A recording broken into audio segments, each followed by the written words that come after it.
Hello guys ഇപ്പോൾ നമ്മുടെ സ്നേഹക്കൊട്ടാരെന്ന് പറഞ്ഞ ഈ ബുക്കിൻ്റെ ഒരു റിവ്യൂ ജസ്റ്റ് ഞാൻ പറഞ്ഞു തരാം കേട്ടോ. അപ്പം നിങ്ങൾ ഈ ബുക്ക് വായിക്കാൻ മറക്കരുത്. അപ്പം നമ്മുടെ ഗോപു എന്ന് പറഞ്ഞ 4ാം ക്ലാസ്സുകാരനായ പാവപ്പെട്ട വീട്ടിലെ ഒരു കുട്ടീൻ്റെ കഥയാണ് ഗായ്സ് ഈ സ്നേഹക്കൊട്ടാരം. അപ്പോൾ എങ്ങനെയാണ് ഈ സ്നേഹക്കൊട്ടാരം എന്നുള്ള നെയിം നമ്മുടെ ഈ ബുക്കിന് വന്നേന്നടക്കം നിങ്ങൾക്കിത് വായിക്കുമ്പോൾ നിങ്ങൾക്ക് മനസ്സിലാവും കേട്ടോ. അപ്പം ബബിൾഗം പ്രമോദ് എന്ന് പറഞ്ഞൊരു കുട്ടി കാരണം ഈ കുട്ടിയുടെ നമ്മുടെ ഗോപുവിൻ്റെ ലൈഫ് മൊത്തത്തിൽ മാറി മറിയുന്ന ഒരു സ്റ്റോറിയാണ്. അപ്പോൾ ഗോപുവിൻ്റെ വീട്ടിൽ ഗോപുവിൻ്റെ അമ്മയും മുത്തശ്ശിയാണുള്ളത്. അച്ഛൻ മരിച്ചിട്ട് 4 വർഷമായി. ഇവർ വളരെ കഷ്ടപ്പെട്ടാണ് ജീവിക്കുന്നത്. അപ്പം ഈ ബബിൾഗം പ്രമോദ് എന്ന് പറഞ്ഞ കുട്ടിയുടെ എൻട്രൻസിലൂടെ ഈ കഥ മാറി മറിയുകയാണ് ഗോപുവിൻ്റെ ലൈഫ് മൊത്തത്തിൽ.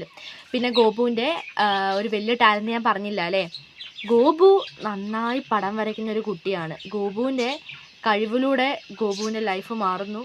അപ്പം മൊത്തത്തിൽ എന്താ പറയുക, അതിൻ്റെ ഇടയ്ക്ക് കുറേ കഥാപാത്രങ്ങളൊക്കെ വരുന്നുണ്ട്. നമ്മുടെ ഈ ബബിൾഗം പ്രമോദ് എന്ന് പറയുന്ന ഈ വില്ലൻ കൊച്ചിൻ്റെ അച്ഛൻ, അതുപോലെ തന്നെ ഹെഡ് മാസ്റ്റർ, കുട്ടികൾ ഒക്കെ സ്കൂളും സംബന്ധിച്ചിട്ടുള്ള കഥകളും കാര്യങ്ങളൊക്കെയാണ്.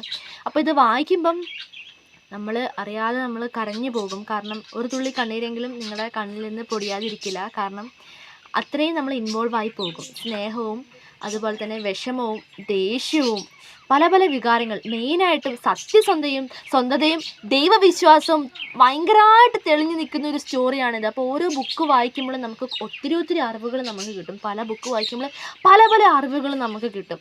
അപ്പം ഗോപുവിൻ്റെ സത്യസന്ധതയും അതുപോലെ തന്നെ ദൈവവിശ്വാസവും കാരണം ഗോപുവിന് വലിയൊരു പൊസിഷൻ കിട്ടുകയാണ്. നിങ്ങൾ വായിച്ചതിലും ബുക്ക് നിങ്ങൾക്ക് ഇഷ്ടപ്പെട്ടിട്ടുണ്ടെങ്കിൽ അത് പറയാനും മറക്കരുത്. വായനാശീലം ഇല്ലാത്തവർ ഉറപ്പായിട്ടും വായിച്ചു തുടങ്ങുക ഇന്നെങ്കിലും.